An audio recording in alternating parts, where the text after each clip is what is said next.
Now, these 10 common cognitive distortions are absolutely huge. They are the core, which I'll go into in a bit. But firstly, I want to go into what cognitive distortions are. Notice the next time you feel stressed or worried, take a moment to notice what you are thinking. It's highly likely that you will find your mind is full of negative thoughts. Now, there is a very strong correlation between what we think and what we feel. And when we're feeling challenged by unhappy thoughts, or tend to be quite dramatic and absolute, along the lines of I'm useless, I can't do anything right, and nobody likes me, these types of thoughts are called cognitive distortions in psychology. A term that means the way that you were thinking about something doesn't necessarily match up with the reality of what's going on. So it's a distortion in what you're thinking. Now, why are cognitive distortions so important to understand? Well, cognitive distortions, with all the extreme thinking that can involve, are often the beginning of a negative loop that can have you spiraling further and further into bad moods until it feels like there is no way out. This is why distorted thinking is so common against those who suffer low moods, anxiety, and low self-esteem. Now, what does this loop look like? A thought affects our feelings and our bodily sensations, which then combine to dictate our behaviour. And our behaviour then triggers the next thought that you have, which begins the cycle over and over again. Again, thoughts, feelings, behaviour.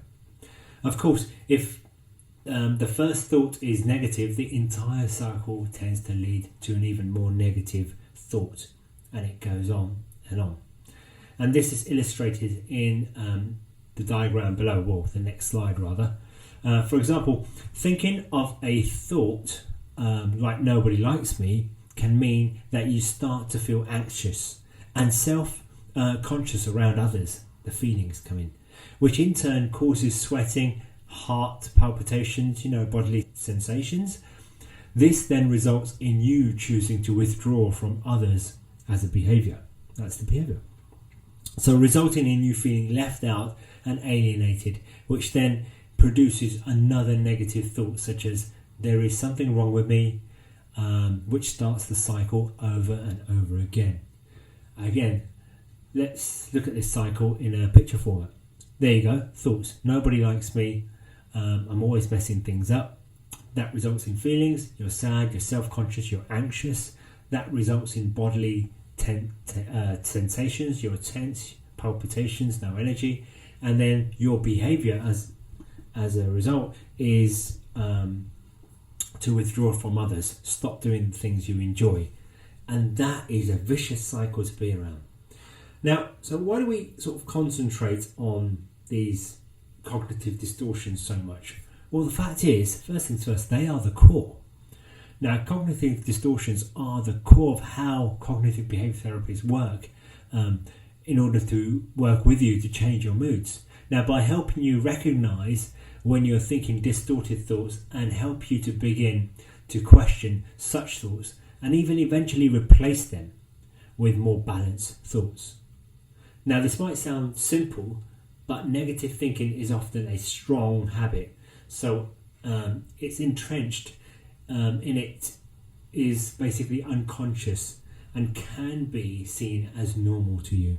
To change cognitive distortions to balanced thinking can be quite a process of focus, work and attention, but your therapist will keep you going on the right direction. The idea is to give your faith, or keep your faith with the therapist.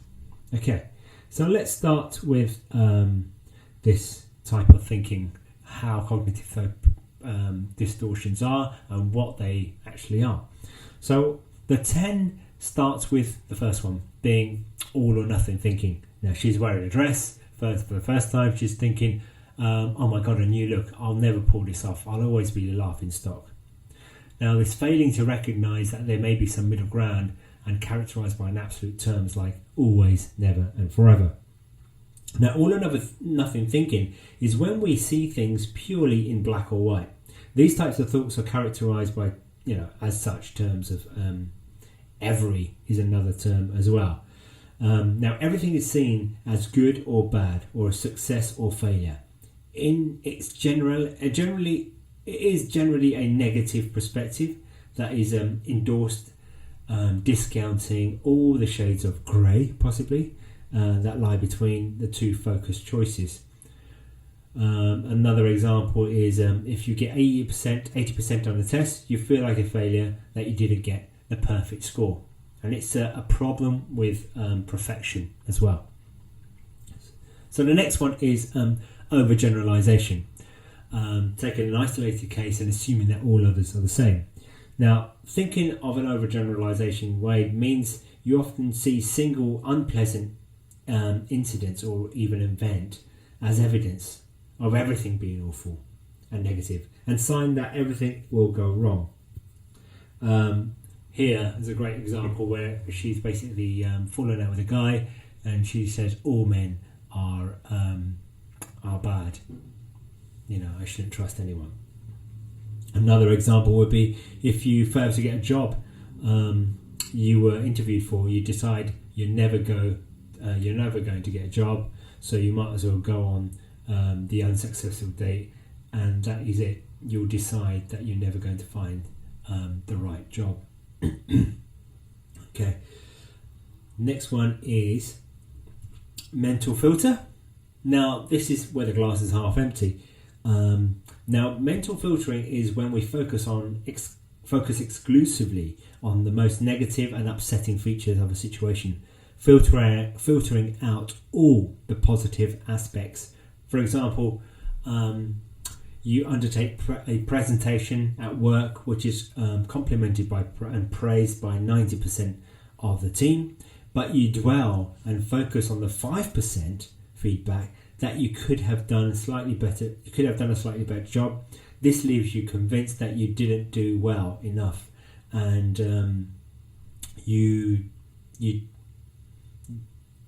don't enjoy the praise of being offered, but you decide not to participate in future events as a result. Okay.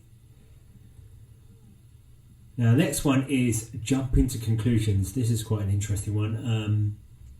Assuming that the worst is about a situation, even though there is no evidence to back their conclusion. For example, this couple here, this guy's thinking of how am I going to tell my boss that my project will pass the deadline, i.e. it's not going to pass the deadline, it's going to go way past it, and he's not going to achieve the target that he's organised with his boss. So he's deep in thought with that, but what she's concluded that he hasn't spoken to me in 2 minutes, oh my god, he hates me, he will he split up with me tomorrow. That's jumping to conclusions. An individual who jumps to conclusions will often make a negative interpretation or prediction, even though there is no evidence to support their conclusion. This type of thinking is often made when thinking about how others feel towards us. It can show up as either mind reading, assuming the thoughts of and intentions of others, like this lady has done, or fortune telling, anticipating the worst and taking it as fact. Now, another example would be you're at a party and you don't like what you're wearing, and you decide everyone is laughing at me. Again, mind reading. Or you're going to take your driver's test and know that you're going to fail. Again, fortune telling. These types of things are quite common when people jump to conclusions. Okay, the next one is disqualifying, the positive. Now, this is when we continually discount and dismiss the positive experiences we encounter by deciding they are unimportant or don't count. For example, here he goes, we've won the raffle, and she's not happy because she lost her ice cream.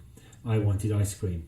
She's disqualifying the fact that they've won the raffle and they could buy her a new one, but she wanted that specific ice cream. Another example would be when a friend compliments you at a dinner you made, but you decide that they were just saying that to be nice, or they are trying to get something out of you. Next, we have personalization. Now, this is great. Yeah, recession's my fault. It's obviously no one's fault, but you become personalising everything. I mean, a person engaging in personalisation will automatically assume responsibility and blame for negative events that are not under even their control. This is also called the mother of guilt, because the feelings of guilt, shame, and inadequacy it basically leads to. For example, you feel it's your fault that your dog has injured his foot, even though you weren't at home when it happened, but when you were out shopping or when you were out to work. Your thoughts might be, if only I didn't go out, or even maybe when I came home I accidentally stepped on the dog and hurt him. Even though this is entirely unrealistic,